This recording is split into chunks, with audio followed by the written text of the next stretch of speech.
What's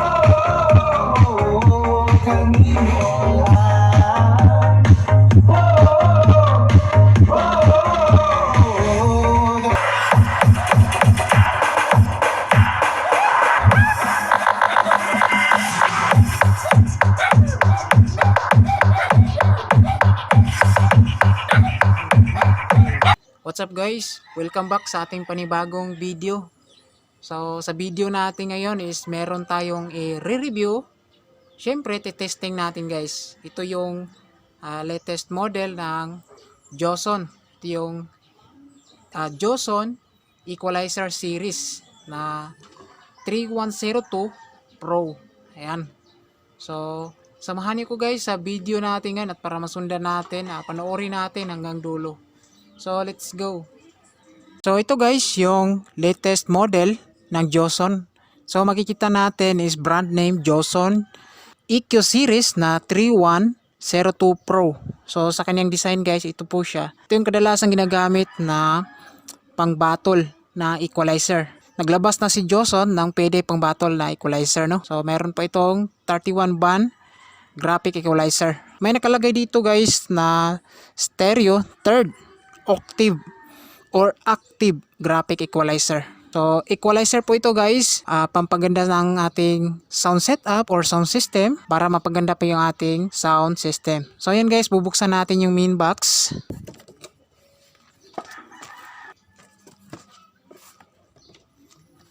So inside the box mga guys, meron din siyang kasamang manual, English language yung manual niya.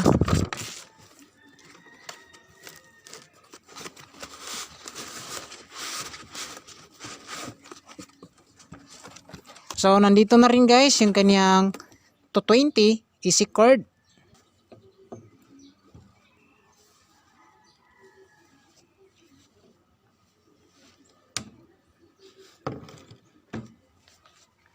So ito na po guys yung mismong Joson EQ series. So sa kanyang forma guys, sobrang ganda. Tapos solid na solid yung pagkagawa. So ito guys, sa kanyang harap is nandito yung model or logo ng Joson. Model niya is 3102 Pro. Ayan.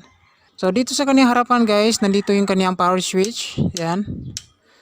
So ito yung kanyang channel 1. Ito yung channel 2. So dito na side guys, ito yung tinatawag natin na graphic equalizer. Ayan. So meron po itong 31 active graphic equalizer. Ayan, makikita natin galing sa 20 Hz patungo sa 20,000 Hz. Yan. So makikita natin dito guys, nandito yung kaniyang gain volume. Yan. So per channel is meron po siyang individual gain. Yan. Ito yung gain channel 1, gain channel 2. Ayan. So dito guys, nandito yung meron siyang signal LED indicator. So ilaw to dito kapag mayroon nang pumapasok na signal or music sa ating equalizer. Ayan. So dito guys, meron din siyang clip LED signal. Ayan, magi-clip po ito. Ilaw po ito kapag malakas yung audio na pumapasok or distorted. Ayan. So dito guys, ito meron siyang range switch from 6 to 15 band. Ayan. So dito guys, ito yung kaniyang equalizer switch.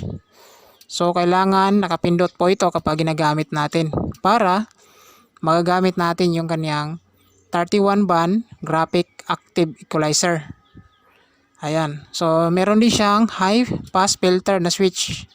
Yan, kung gagamitin natin siya sa pang high pass filter. Ayan. So meron din siyang frequency dito. Galing 12 Hz to 285 Hz sa high pass frequency. Ayan. So dito guys sa baba, same lang po ito ng functions sa channel 1. Ito yung sa channel 1, ito yung sa channel 2. Ayan siya guys. So papakita naman natin yung likuran. So ito guys, ito yung kaniyang likuran. Ayan. Sobrang ganda guys, malinis. So meron din siyang logo ng Joson. Tapos ito yung kaniyang 220 volt AC na patungo sa ating 220 volts na kuryente. Yan. So meron pala siyang 24 watts. So kagandahan dito sa equalizer na to is merong fuse. Ayan. Makikita natin guys dito na side is ito yung channel 1. Sa baba is channel 2. So dito guys sa kanyang input and output connection o is gumagamit sila ng PL and XLR type. So ito yung input tsaka output. Ayan. So meron din dito guys kung gusto natin connect by wire. Ayan. So channel 1 and channel 2. Ayan. So para naman sa mga nagtatanong kung ano yung laman, papakita natin, buksan natin guys para makita natin, para may idea po kayo kung ano yung laman nitong klase na Joson equalizer. So bubuksan muna natin guys. So yan guys, bali natanggalan natin yung kaniyang mga screw. So bubuksan na natin. Ayan. So sa kaniyang takip pala guys is mayroon po siyang nakaukit dito sa kaniyang takip na Joson. Yan. So pure Joson po ito, original, branded. Ayan. So makikita na natin yung laman. Ayan. So check natin guys oh. So ito guys, ito yung laman ng Joson EQ series na 3102 Pro. Yan. So meron po yung nakaukit dyan. Yan. So kaya siya mabigat mga guys kasi malaki yung kaniyang transformer. Ayan. So kitang-kita natin yung kaniyang transformer dito na bilog. So check natin yung voltahe. So kagandahan dito ng Joson equalizer is separated yung kaniyang supply patungo sa kaniyang mainboard. Ayan. Makikita natin guys itong yellow, black, yellow is ito yung supply patungo sa channel 2 equalizer. Itong blue, black and blue, ito yung nagsusupply patungo sa channel 1 equalizer. Ayan. So yung voltahe na ginamit dito is 19.5 volts 0, 19.5 volts. Ayan. So malakas yung kaniyang voltahe. So galing sa transformer, pupunta yan dito sa diode. Meron po yung diode 4, tapos capacitor, output ng capacitor patungo din dito sa kaniyang regulator para ma-convert into 15 volts. So yung 15 volts positive ground, 15 volts negative is patungo na yan dito sa mga IC patungo sa equalizer. Ayan. Ito yung channel 1 and channel 2. Makikita natin per channel is separated yung kaniyang supply. Ayan. So hindi siya kapusin. So maganda. So ito guys, papakita natin. So ayan guys, so kagandahan ni Joson is naka-upgrade na po yung kaniyang mga pyesa. Ayan. Makikita natin dito sa kaniyang graphic equalizer, sobrang linis. Tapos yung kaniyang mga parts is naka-separated. Ayan. So channel 1 and channel 2.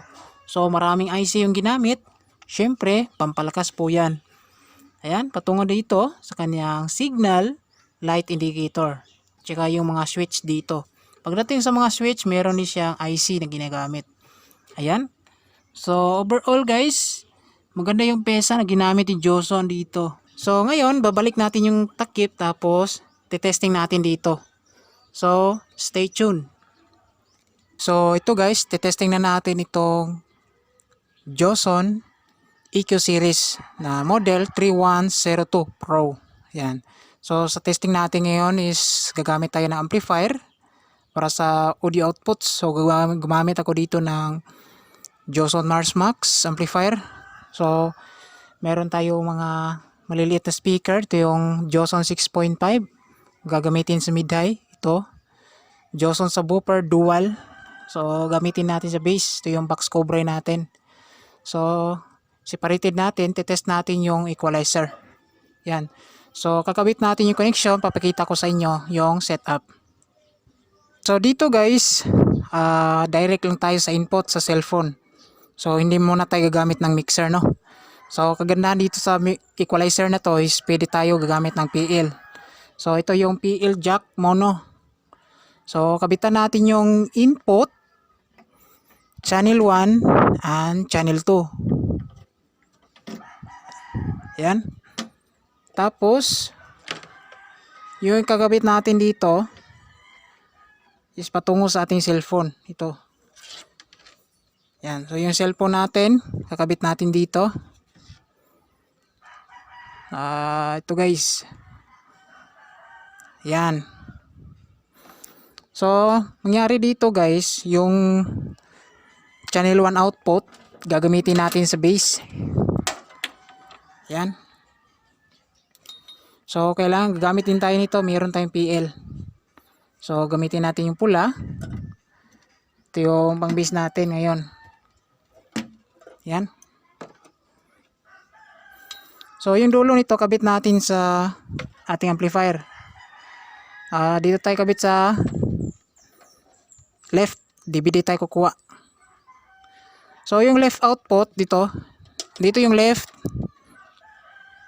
Ito yung left output natin. Kabit natin yung sub natin na speaker. Ayan guys, nakabit na natin yung sub speaker natin. So, dito naman tayo sa channel 2 output ng EQ. So, kakabit natin sa right ng amplifier. Tapos, yung right output dito, doon natin kabit yung mid-high speaker. Ayan. So, kompleto na yung setup natin. So, harap natin yung ating equalizer. Papakita ko sa inyo. So, ito guys, naka-play na tayo ng music. So, testing natin itong channel 1. So, testing muna natin sa channel 1 sa pang-bass, no? So, tanggalin muna natin yung mid-high na speaker para makapag-set tayo naman yun sa bass. Yan, so volume natin. So, tumutunog na yung bass speaker natin. So, up natin dito yung EQ.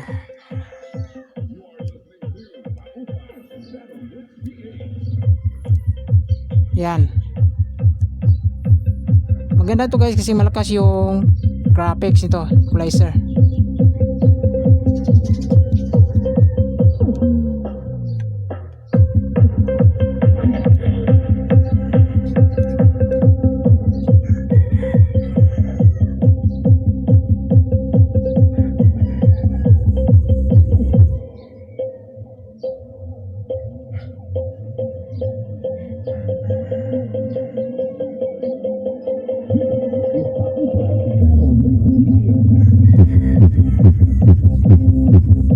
So ito guys, tumutunog na siya. Makikita natin, gumagalaw na yung frequency signal niya dito. Mapakita natin yung speaker.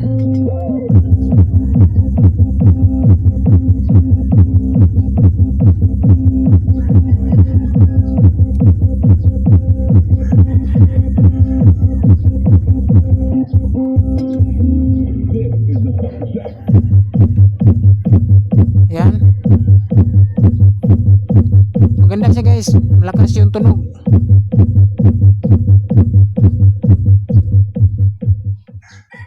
Ayan. So sunod natin si mid-high guys. Dito tayo sa baba. So kabit natin yung mid-high natin speaker.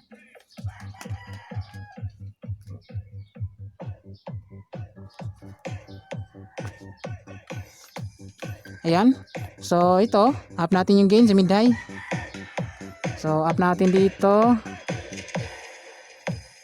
Kaganda dito sa Joson EQ series is malit na lang galaw mo is marinig mo talaga yung kaniyang frequency. Yan.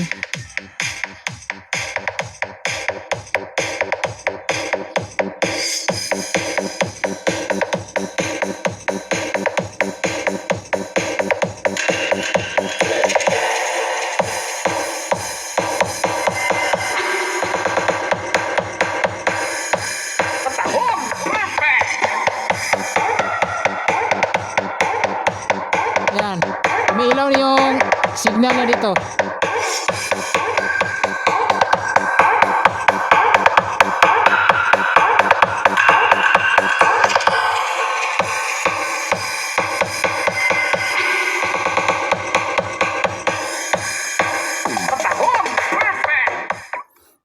So pansin ko dito guys sa kanyang outputs malinis, tapos sipang-sipa yung tunog niya dito guys.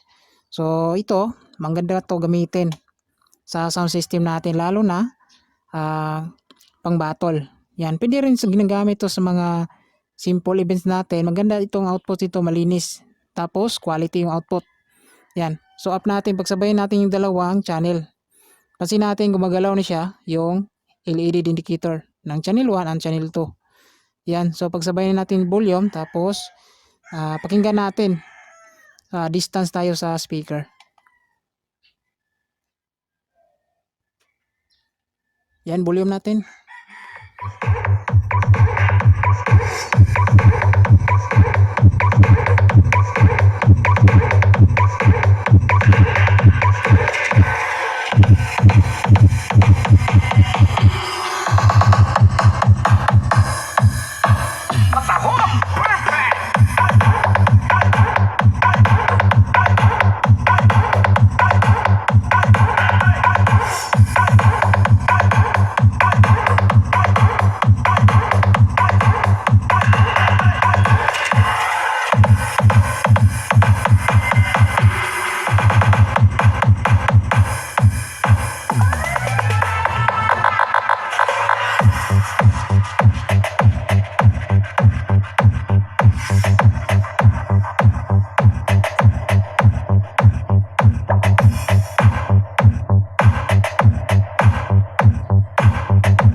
So, yan guys, yun yung review and testing natin dito sa Joson EQ Series Model 3102 Pro. So, sa kanyang outputs mga guys, malakas, tapos maganda yung kanyang quality outputs, malinis. Ito yung kagandahan kasi separated yung kanyang supply, no? So, malinis talaga yung outputs, tapos quality. So, yan lang guys, sa gusto mag-avail itong Joson EQ Series, is available po ito sa Joson World Electronics ng Shopee Store. So, lalagay ko rin guys sa description box yung link ng kanilang Shopee Store. So, yan lang guys. Maraming salamat. God bless. Ingat tayong lahat.